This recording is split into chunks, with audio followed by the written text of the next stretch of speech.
Thank you so much for joining Eco Advance. Mark Horton, can you tell us a little bit about yourself and what you do?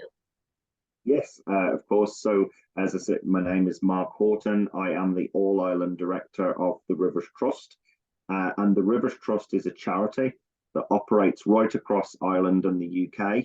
And it supports local communities in establishing catchment scale, community led organisations so that it empowers the local community to take on the ownership and responsibility and conservation of their local river environments. Wow, that sounds, how do you get people to say, this is my river and I'm going to take care of it? Yeah, well, the great thing is that over the last number of years, people have really noticed their local environment. I think COVID had a big role to play in that. People were not able to travel very far and took more notice of what was going on the doorstep. And people have realized that their water quality is very badly impacted. And so people have a greater interest now than ever in protecting their local river environments. So what we are doing is helping those people find a way to come together and work together at a whole river scale so they can make a big impact on the quality of their local river environments.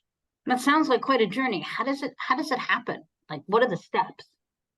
Yeah, well, the steps can vary because it is very much down to the people who live and work in a particular river system. But generally, it involves a number of very interested individuals coming together in the first instance to find out what type of organisation they could establish within their river catchment to be able to draw down funding, to have input from different expertises, to help them understand and conserve their local river environment better. We then, as the Rivers Trust, will help that group to identify other people, so connect them to other people within their catchment so they can widen their knowledge base and widen their interest base within their local area. And when we see that there's sufficient interest from a number of different people from different backgrounds and different sectors, we encourage them to come together and form a charity that is governed properly. It's governed well. It has a set of rules on how it's going to run itself and how each individual is going to work together within that organisation. And it's very open and transparent.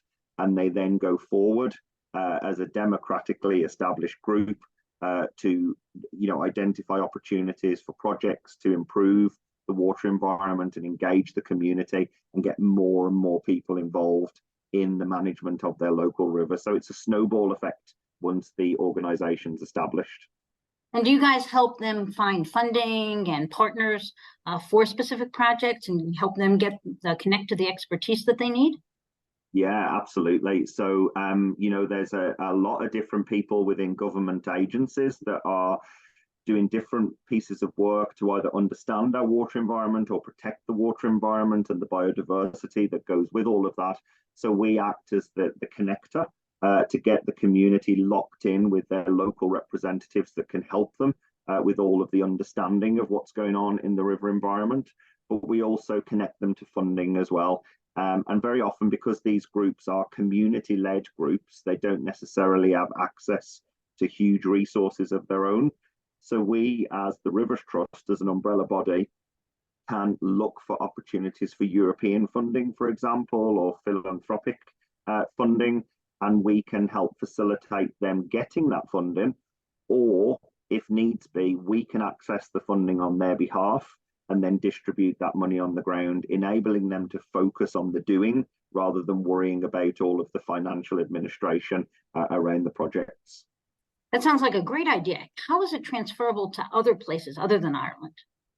Yeah, well, I mean, it's certainly well established now, both in Ireland and the UK, and there is great interest in other parts of Europe and indeed other parts of the world on this model of social enablement, where people who are going about their daily lives can actually be part of an organisation that's set up to care for their local environment.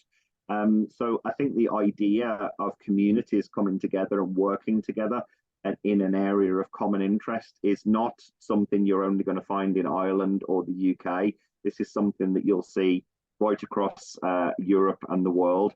And what we're doing really is providing them with a model in which they can come together and then move forward in a meaningful way so they can make a real difference and impact on the ground. Because lots of small groups working in an area are all having an impact, but maybe on a relatively small scale. If we bring everybody together in one area, we can have a much bigger impact. And it's just about facilitating how those groups can work together and how those individuals can get involved at a catchment scale. Well, what do you do about conflict resolution? Clearly, there are different landowners and different people who do different things and have different interests. How do you help them resolve conflicts? Yeah, well, I mean, again, it's something that is common throughout society. There are always going to be people with different views, and that is very common when you're looking at managing riverscapes as well.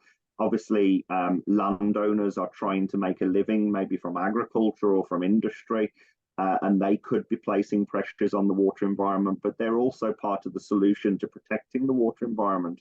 So the way we manage conflict is to bring everyone together in an open and transparent environment so that everyone can talk freely and be listened to.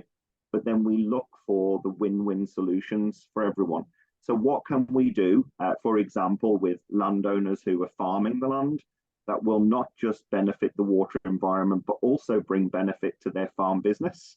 And if we can find the win-win solutions, all of a sudden people see actually that where there may have been conflict initially, here there are actually opportunities for everyone to work together and everyone to benefit from a much healthier water environment.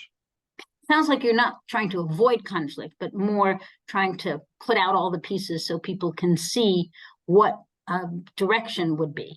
What kind of philosophy, using that philosophy, what would you advise local governments and the European Commission to do to improve freshwater restoration, realizing the fact that there are conflicts, and what advice do you have for them? I would advise governments across Europe and indeed across the world to value the importance of local people and their local knowledge. And we need to be able to facilitate bringing those people together. There's great energy at a local scale to want to change the environment for the better, change people's livelihoods for the better. But very often those groups or individuals lack the resources to do that, or they lack the vehicle through which to make it happen. So really, from a government point of view, those people and groups need support in order to do that. And it can be support by providing information and knowledge that they can use to make decisions at a local level.